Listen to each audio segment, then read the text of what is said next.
Is the CRF 300 Rally bulletproof and is Honda reliability 100%?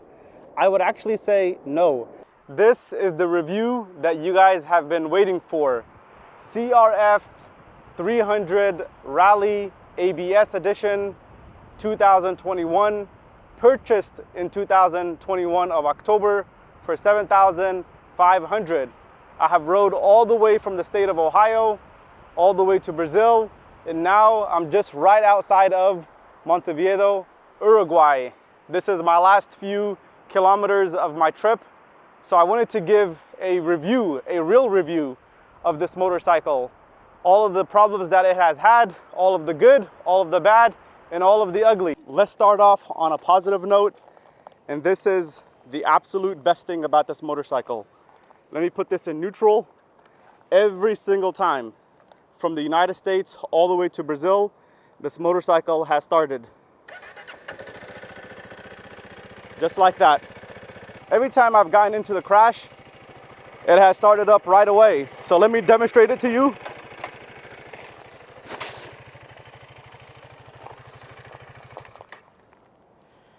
Kill switch, and let's lift it up to see how heavy it is.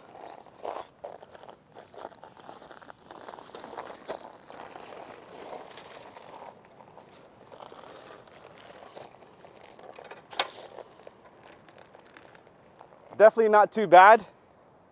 So it's not gonna start right away. You're gonna have to put the key off, key back on, and just like that. This is the absolute best thing about this motorcycle. So let's talk about maintenance. Honda is gonna tell you you need to do a service of oil change, oil filter about every 8,000 miles. But personally, I've been sticking to about 3,000 miles or so, or every time I need to change the tires, I just change the oil with it. And the oil that I've been using is whatever I can get my hands on. Mexico, certain mechanic shops is gonna have certain oil. Some is gonna have Motil, some is gonna have Mobil, some is gonna have Honda. I have not done any chain maintenance during this trip. I know people advise you get some oil, a brush, you clean it, you lube it. I have not done any of that. Now on average, I get about 8 to 10,000 miles on the sprockets, chain, and rear sprockets. Now one thing that I'm gonna advise is do not get aluminum sprockets. They're gonna wear out very fast, and the weight savings is not worth it. So this chain is a DID O-ring chain. They're pretty good, but also the X-ring chains are also very good. Outside of the United States, tire options are very limited. You're basically at the mercy of the particular tire shop that you go to, and whatever they have is probably what you're gonna put on. Now, I have tried many different tires, and I've had some good luck with the Tusk D Sports. Those have been decent. The rear tire lasts a very long time. The front tire on those suck. I've also had very good luck with the Motoz Tractionator Adventure tires. Now that's a very good rear tire. It is on the heavier side. Now when it comes to kind of like the front tire, for example, this is the Pirelli MT21. It's a really good tire. It has a lot of highway miles. It's ready for replacement, 7,000 miles already. The original disc brakes are still on the motorcycle. When it comes to the brake pads, I have replaced it one time on the front tire, and then on the rear tire, I have replaced it twice, and this is still the original. The bearings I have not replaced, and I have not replaced anything on this side. Now, if you do get a bigger tire size, you might run into this problem, a rock or something hit it. I have seen a few YouTubers replace their clutch a few times within a trip of 30,000 kilometers or so, but 69,000 kilometers, about 43,000 miles, I still have the original clutch. All the clutch plates seem to be working well. The shifting has been smooth since day one.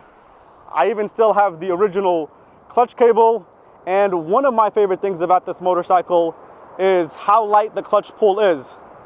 You can just use one finger and it will pull. Also, the slipper clutch has performed excellent.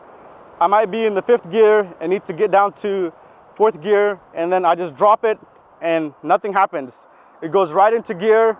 The shifting on this motorcycle is probably the top 5 things that's excellent about this motorcycle.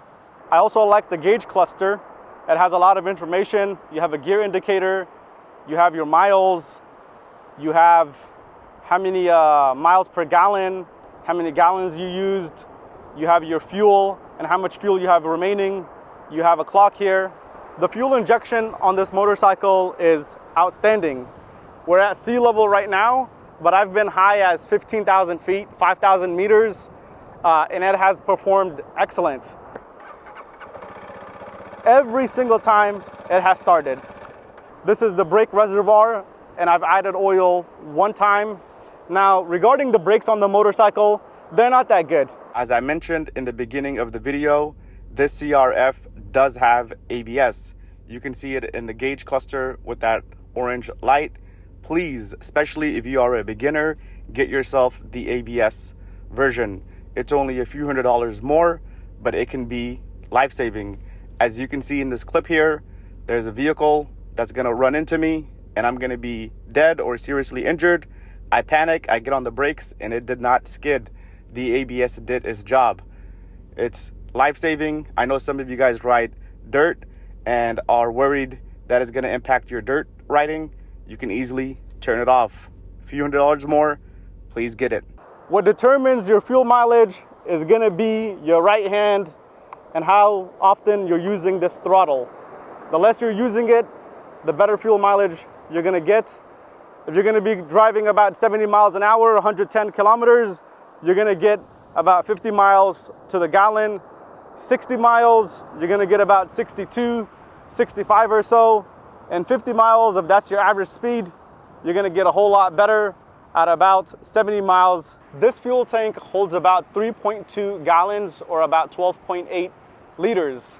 From the United States all the way to Brazil and Uruguay now, there has not been a stretch of paved road that does not have a gas station within 150 miles or 220 kilometers.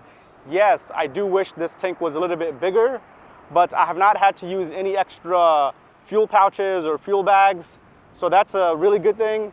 Now, when it comes to the type of fuel, good thing is that it doesn't require premium fuel such as other motorcycles require. In Peru, I was using octane 84 and it has performed fine. In the US, a lot of places are octane 87. So you can go, I know for sure you can go from 84 until as high as you want, but the fuel tank, there's no problems with it. As you can see, I still have the original exhaust. Some people get an aftermarket exhaust because of the sound, to improve their sound, and then also to save on weight. The OEM is a little bit on the heavier side, but I actually like the sound of this because it's quiet. I really do not like those loud exhausts that disturb people. When you're off-road or when you're going into places maybe that you should not be going into, it's better to be on the quiet side. But this is what it sounds like. Let me give it some throttle.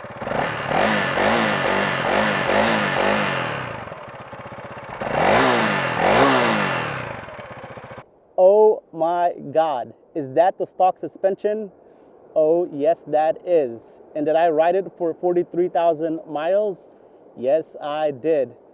Now, this is probably the most talked about thing regarding the CRF 300 Rally, but I personally don't hate the stock suspension. I actually think it's very comfortable. Most of my miles are actually on road, on pavement. So I actually think it has done a pretty good job at making the ride comfortable. Now, if you're a beginner and you don't know anything about suspension, if you've never been on dirt, if you don't have a lot of time riding a motorcycle, I would say give the stock suspension a 5,000 mile try. Now, if you cannot bear it any further, if it's just too bad, yes, then upgrade. But really give the stock suspension a try. I know everybody wants to talk about it, how horrible it is, how bouncy it is, but I actually find it comfortable. And yes, now that I have all these miles on it, I would like to change it and get something better. But for the first 20,000 miles or so, I wouldn't even know what to do with a good suspension. So give it a try. Is the CRF 300 Rally bulletproof and is Honda reliability 100%? I would actually say no. Back in November of 2023, I was stuck in Colombia for 1 month waiting for parts. Now, I've started to have a problem in the lower gears where there was a metal on metal sound, and what ended up needing to be replaced was the main shaft, bearings, gaskets, and it took 1 month waiting for parts. So because it's not sold in many countries, Peru is the only Latin country that sells this motorcycle, and even they get parts from the United States. I would say if you're going to be traveling internationally, make sure that you have time to spare, because the engine is not 100% reliable. At about 34,000 miles in Colombia, that's when I started to have a problem. I took it into the mechanic, a Honda dealership in Pasto, Colombia, in the state of Nariño, and 1 month I've had the problem. All right, here's an update on what has been going on. The motorcycle is completely disassembled. So the whole motor, transmission, everything is taken out. And then so far what they're telling me is the exact problem is this part here. This will need to be fixed. And then also this right here, the part that's bad is this part here. This part is bad. This is okay, but exactly the part that's bad, it's right here. I don't know if I'm gonna have any luck finding parts, but I'm gonna try to do my best. And these are the metal shavings that came from exactly this part here. So this is a Honda here in Colombia. It's been 1 month and 1 day. They're about to put the plastics back on, but this is the other side of having a newer motorcycle that's definitely not produced in many countries or not sold in many countries. This is the problems that you run into. So hopefully everything goes to plan and they start the motorcycle and everything like that. And this is a big place. This is not a small little place here. So here it is. They even have the police vehicles here. There's a lot of motorcycles. There's a lot of bays. It's a Honda Supermotos, but we're still having these problems. So hopefully everything goes right, and we'll see. I should have went with a motorcycle like this, where they have the parts available. So this put us out of service for 1 month and 1 day. It took about 3 weeks to get this exact part here. And then some of the bearings had to be changed. Actually, all of them were basically changed. Not all of them were bad, but they were changed. And then the other thing that went out was the fuel pump. The fuel pump went out. So here we are. Everything is fixed. And hopefully when I get to Bolivia or other countries, nothing happens that's weird. So in regards to reliability, guess what I have? I'm carrying extra oil. For about the last 4,000 miles or so, I've been noticing the engine has been burning a lot of oil. So I've been replacing the oil for the last few thousand kilometers. About every 1,000 kilometers, every 1,000 miles, I've been having to replace the oil. And I've also have been adding oil to the motorcycle. So with the problem I have right now with the engine burning excess oil, coupled with lack of parts availability, I'm very hesitant to take it to a mechanic because I'm going to be down for at least a month. Now, if you're going to be traveling to any country outside of your home country that sells this motorcycle, keep that in mind and watch even other YouTubers that have to wait for parts to be shipped. So you guys might be wondering about the seating position. I'm 190 pounds, 6 feet tall. My torso is longer than my bottom part, but because of the suspension, I can touch both feet on the ground comfortably. There's a lot of suspension sag on this motorcycle, and then we also have my bag that probably weighs about 40 pounds or so. That's gonna sag it even down more, but with that, both of my feet can touch down. If you're someone that's vertically challenged or less than 5 foot 10 inches, or that has an inseam less than 31 or so, that has a hard time touching the ground, there's two things you can do. The first is get a lowering seat from Seat Concepts. You can get a low seat. It is going to be about $300 something, but about a half an inch, you might get it lowered. You're going to sacrifice some comfort, but it is going to be a little bit lower. The second thing you can do is get a lowering link for this motorcycle. Let's talk about mods and some changes I have made to the motorcycle. Perhaps one of the most important is going to be hand guards. These are Acerbis, and the original CRF 300 Rally comes with plastic ones that doesn't even wrap around all the way. These are going to protect your levers, they're going to protect your hands from the wind, and they have done that. These are Zeta 3-finger levers, also for the brake and for the clutch, and the handguard has done its job. As you can see here, it has taken a beating, a really good beating, but it has done its job. When we're going to come to the throttle, the original is going to be a plastic throttle tube. I have replaced that because it started to get stuck while I was in Mexico because of too many drops. And now we have an aluminum one, and that was about 30 bucks.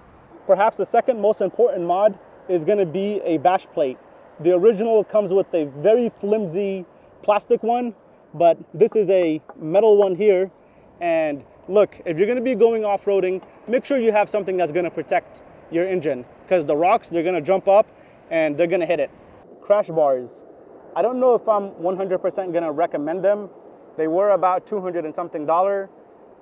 Nothing has broken, so I guess they have done its job, but it is a little bit on the heavier side. And if I can probably do the trip again, I'm not sure if I would have them on. Gear shifter, the original actually works pretty good, but this is a Tusk, and it just has a little bit more grip, but the original actually also works good. Now these are foot pegs, Zeta foot pegs. These have performed very, very well. The original foot pegs that come on the motorcycle are very, very small. They do have rubber, so they're better for road riding, but these have very good grip, and for 2.5 years, they have done very, very well. These plastics to help the metal, I'm not sure if I would do them again, but they have done its job. Now, I would recommend do not get these. These are like Chinese brand guards, frame guard protectors. Instead, get the Acerbis. Coming back up this way, these are the Ram double take mirrors, the Adventure, and I would definitely recommend these. They have taken so much abuse, but they have not broken at all. I've had them painted.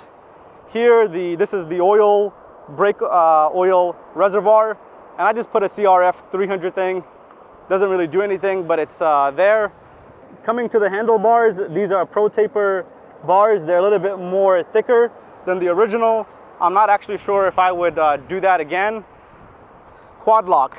This is one of the best mods that I have done. Do not do this one here. The 12 volt power, the accessory. Yes, the Honda has a mount here, but don't do it. There's gonna be water that's gonna get in it. I had a different mount here before for the 12 volt. Water got in it. Here, water got in it. But the quad lock, wow, this is a really, really good product, and it has worked very well. I have this little temperature gauge. It's not 100% accurate, but it gives you an idea. Like right now, it might be about 85, and here it might be showing it's 90. If you're gonna be filming your motorcycle adventures, I would actually recommend this. This is a Ram B-ball that you can connect to a mount and then put your GoPro or your DJI. You can also do that. You might not be able to tell, but this is a aftermarket windshield. It's about 1 inch or so taller than the OEM. And I didn't mean to replace it, but I put this on, and the screw right here, I made it too tight, and the original ended up breaking. Would I recommend this headlight protector? Absolutely not. Some of the YouTubers are gonna scare you into thinking that you need one, and the fact that this costs $600 to replace, so why not put a $30 part on it? If I can do it again, I would not do it. So this is a cylinder cover. Again, I'm not sure if I would do this again, but because it's protected, I don't want to complain too much. This is a Seat Concept red and black grip seat, normal height. They do have a wider seat, and they also have a lower seat. I actually wished I tried the stock seat a lot longer. Maybe I probably would have kept it, but it has been comfortable. I'm not sure if I'm gonna recommend it. It is a $300 seat or so. This is a metal radiator protector. I'm not sure if I'm gonna recommend it, but because my radiator is still working well, I'm not gonna complain too much. This is a H2C rack, rear rack for luggage, and I really do like this rack. I've tried the Precision one, but this is way better. The stock kickstand Honda put on this motorcycle sucks. I got a kickstand enlarger from SRC Motos for $68. You can find one on eBay for 20 to 30 bucks. They are going to be Chinese. They pretty much do the same thing. The original is too narrow and flimsy. This motorcycle has a tendency of tipping over in windy conditions. Let's talk about luggage. This is the best tank bag for the CRF 300 Rally. It's probably the cheapest at $40. It's 5 liters and it's better than the Moscow Moto, the Giant Loop, and the Nelson Gear. I have tried all of them. I still own those bags, but they are cumbersome. They have straps, and some of them might be a little bit waterproof, but guess what? This has a cover when it's raining really hard. Put it on, and I've not had any water go in. This is a Hepco and Becker. This is the absolute best bag. When it comes to the main bag, it's gonna be the Moscow Moto Scout 50. Initially, I had the Reckless 80, and because of watching all the YouTube videos and people going on adventure, I bought one of those. I'm sorry for myself spending more than $1,000. This is way better, this is way more efficient. So I'm using rock straps to tie them down. These are actually even better than the Moscow Moto straps because they go in a lot easier. And as you can see, 2 years, they haven't broken at all, and they've kept the bag in place. 50 liters, trust me, the number one advice that people are gonna tell you when traveling is whatever you have, cut it by half. Look at it, cut it by half again. All of this stuff that you're looking at, all these bags that's mounted here, I have not used any of this stuff. All of these tools, all of these things that people tell you to have, I have not used any of it. This is probably one of the biggest compliments that the CRF can have, that you don't even need tools. And for 69,000 kilometers, that has been the case. I haven't had problems with tires, I haven't had problems with anything. And plus, I'm not even a mechanic, I wouldn't know how to change it. The Crocs, these are probably the best shoes that you can have when traveling. I use a carabiner, and that's it. 2 years, they never flied off. When you're going to a hotel, when you're walking outside, you don't need to wear your motorcycle shoes, and that's a very good thing. Now this is an awesome bag. This is a triple run bag. I think it was like 40 bucks or so. I wish I've known it since the beginning. And I have my drone and motorcycle documents, but it's gonna fit your batteries. This is a DJI Mini. And what else? I mean, that's the only bag that you really need. Before, I had all this cumbersome luggage, and getting in and out of the hotel was difficult, took 30 minutes. But now I basically take this bag off, this bag, and that's it. And then my helmet, and go in and then come out. I know this part is not related to the CRF 300 Rally, but I'm sure some of you guys will appreciate this. When it comes to clothing that you're gonna be wearing for your trip, keep it simple, please keep it cheap. When I initially started, I had the Klim Carlsbad jacket, I had the Badlands pants, I had these big motorcycle boots, I had all of this, the backpack, Klim. It's cumbersome, it's heavy. It's not meant for beautiful weather like this. This is like a $120 jacket or so. This is the best jacket that I've owned. Keep it mesh, mesh, mesh. And when it comes to the pants, this is the Klim Marrakesh. They have performed very well. The shoes, these are the Klim Outlanders. 250 bucks, they're definitely not worth that, but I do like the BOA system. The quality is actually not that good. It has not held up pretty well. Initially I had the Garnets, but man, they're so uncomfortable. And motorcycling is about being protected, but it's also about having fun. As you can see, I have a black, red, green theme. So I have black, red, green all over the motorcycle. I have red over here, black, red. So one small little change I made is the cap for the oil. I made it red. I'm not sure I would do that again. I think it was like 10 bucks or so. And all of this time, I have not replaced the battery. I have not replaced any of the lights. They're still working. Here's the front lights. It's still working. Let me turn on the high beam. The high beam is working. I mean, that's the Honda reliability that people expect. And the radiator, I've never had a check engine come on. I've never had problems with the ABS. I've never had problems with the coolant. This is about 9:30 p.m. in the country of Belize. Where we're at right now, we have very little light pollution. And as you can see, the headlights, they're gonna perform about 60 feet of eyesight you're gonna have. So 60 feet, you can see what's upcoming. Now the high beams, I don't really think they do a whole lot better, but yes, they add a little bit of definition. The number one recommendation I can give in regards to this is do your best not to drive at night. Not only is it a lot more dangerous, many vehicles cannot see you on the road. You're not gonna see anything. You're not gonna enjoy any views. Of course, everybody's gonna get caught up in driving at night, but these headlights, they're okay. They're not the best, they're not the worst. They could definitely be a lot better. I know some people, they're gonna put extra auxiliary lights on. You can definitely do that to increase the lighting, but I'm not sure if it's the best idea. Right now we're on a highway and we're able to do 70 miles an hour without any problems. Top speed on this is gonna be 86 miles. I have never gotten that. I have gotten 80 miles an hour. We are fully loaded, and at 70, we can do this as long as the road is straight, as long as the elevation is low, and we don't have any hills. Now, in places like Texas or California, Wyoming, Utah, where the speed limits are 75 miles an hour, the truth is, this motorcycle is not gonna keep up for a very long time, especially once you get to a hill. And then once it gets very windy, I would say this motorcycle is very dangerous. The sweet spot, I would say it's roads that are about 65 miles and under, and this motorcycle is gonna do fine.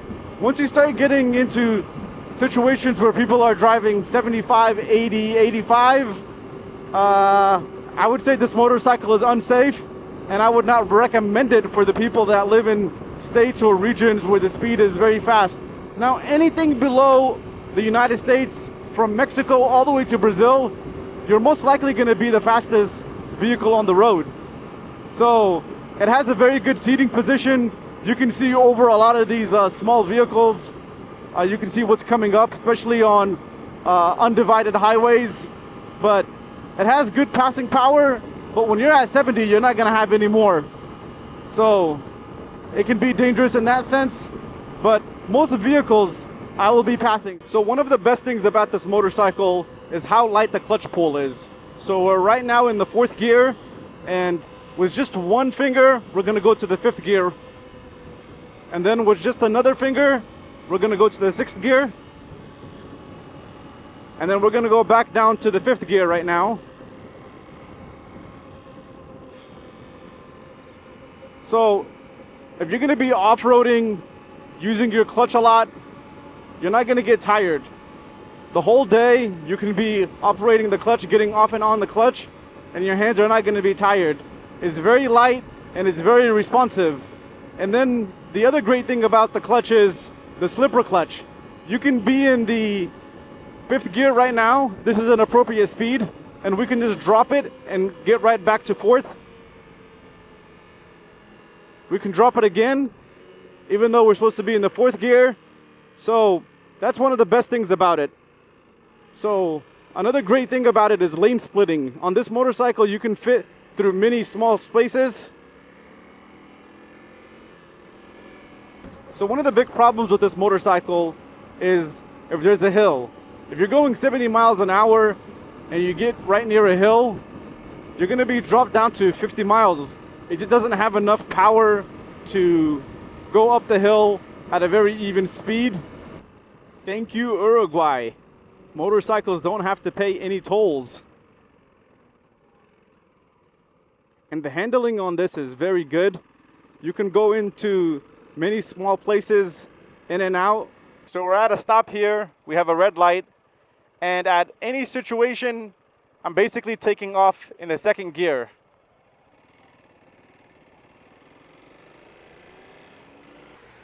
If you're going to be traveling in Central and South America, please get yourself a dual sport. Why? Because we can be on a paved road like this and it could quickly go to dirt. There's a lot of corruption that goes on. There's a lot of infrastructure problems that a lot of these countries are facing. So you're gonna need to be ready for the dirt. And talking about the off-road and the dirt, I think the Honda does a really good job. It definitely does a whole lot better than my abilities. So even if I were to practice for 2 more years, 3 more years, I probably wouldn't outgrow it.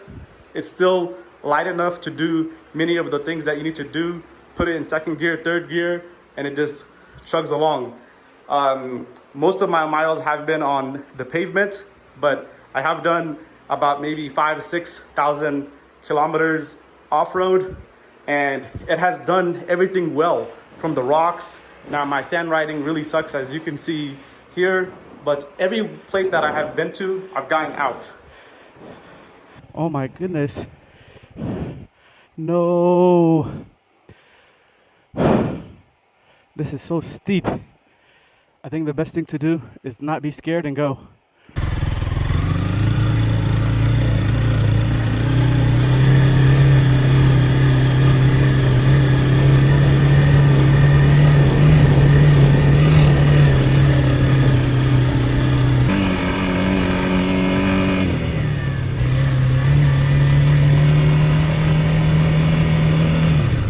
We have made it up that huge hill.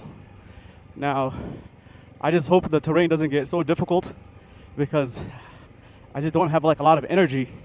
I do not know how iffy this is gonna get. Oh, it's becoming sand.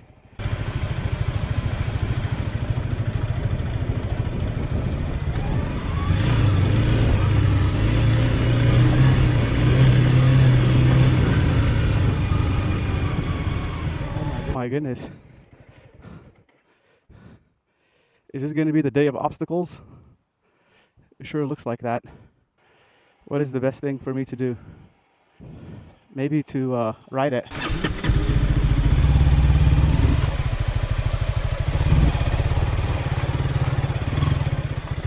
Oh my goodness, we got cows here? Why do we have cows? I hope there's someone near them. Wait, what the hell is going on?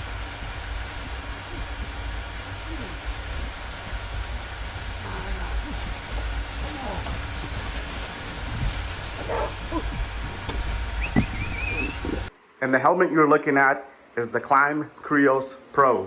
It is $750. Super, super expensive. But some of the good things about this helmet is that it's lightweight. The fid lock, the chin strap on it is outstanding. It works very well, even if you forget to tie it down before you start riding. With just your left hand, you can quickly get it into position, and there's a magnetic lock. I think a lot of other helmet manufacturers should copy it. But for the price point at 750 bucks, I think there's other helmets at 300 bucks, maybe not as light, maybe not as good, but can get the job done. So I'm not sure if I were to go on another adventure, if I would get this exact helmet. I would look at something more budget. And yes, that's the new Cardo Edge. It is magnetic. It's easy to get off and on. It is expensive at $300+ plus. If you're just a solo rider, I would not recommend it. I would advise you get a cheaper version. There's a lot of systems on Amazon, 60 bucks, 100 bucks. Santa has systems. The Cardo system fits pretty well in the helmet. It doesn't get loud enough, especially if you're going to listen to podcast or audio. For music, it's loud enough. It's a good system. It's waterproof. So I'm not going to say too many bad things about it. You guys can see the iPhone mounted here with the quad lock. The iPhone is by far the best navigation system. I tried the Garmin, and that was like a $500 ordeal. Please do not waste your money on any of these motorcycle GPS. the iPhone, the newer iPhones that are waterproof are way better. Some of you guys might be worried about your phone getting stolen in some of these countries, but 2 years in and nobody has stolen my phone or tried to take it off or anything. So the iPhone does a much better job with Google Maps of getting hotels, searching for gas, searching for where to eat. It's connected to the internet. It's a lot more easier to use than the Garmin. So do yourself a favor, save 500 bucks, 400 bucks, and don't waste your money on any maps from Garmin. If you're gonna do it, I guess try to get it used. I was a beginner 2.5 years ago when I bought this motorcycle.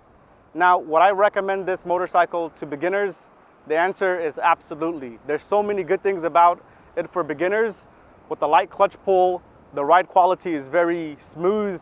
The suspension actually helps the ride quality. It's affordable on maintenance, on gas. I think it's a very good motorcycle to learn on. Also, the plastics on the motorcycle is very strong. If you drop it, you're still gonna get decent resale value.